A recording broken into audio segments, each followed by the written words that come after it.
Something is watching you right now. Not literally, not in your room, but deep inside the oldest part of your brain, an ancient alarm is scanning, always scanning, for a threat that probably doesn't exist anymore.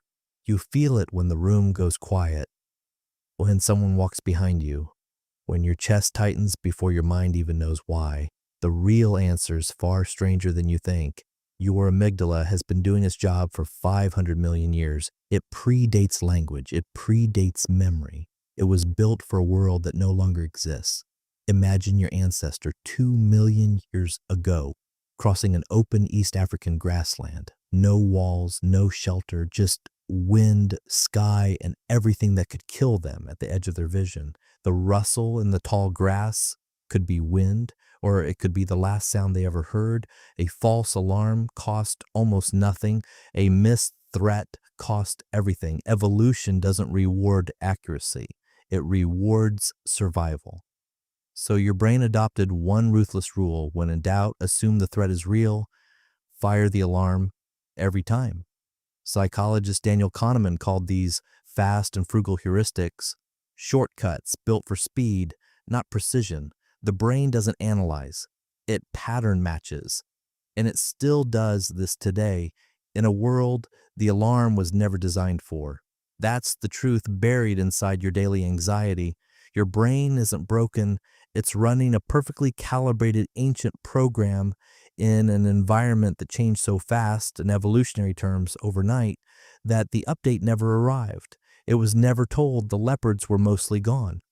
Research shows your threat system cannot distinguish between a predator and a tense email from your manager. Both trigger the same response. Cortisol floods your blood, digestion slows, muscles prime to run, and then you just sit there, heart hammering, staring at a screen. Neuroscientist Arna Oman found that people show unconscious fear responses to snakes and spiders, even when the image is flashed too fast to consciously register.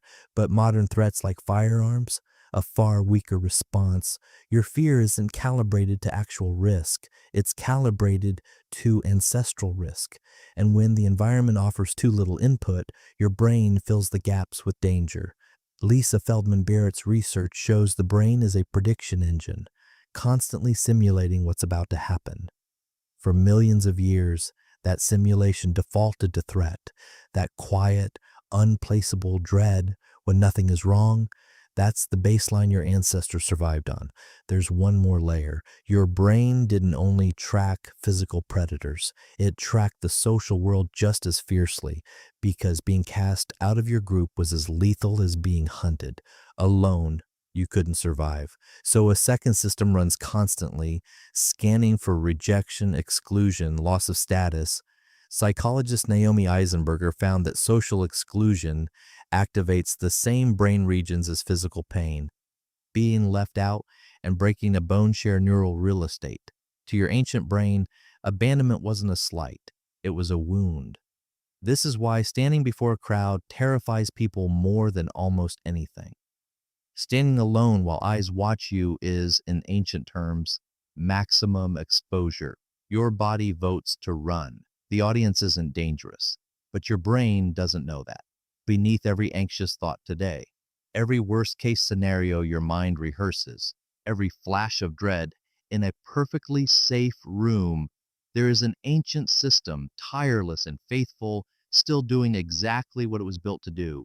Every person in your ancestral chain was the one who worried just enough, who flinched at exactly the right moment. The calm one didn't make it, the anxious one did. Your anxiety is not a malfunction. It is proof the machine works.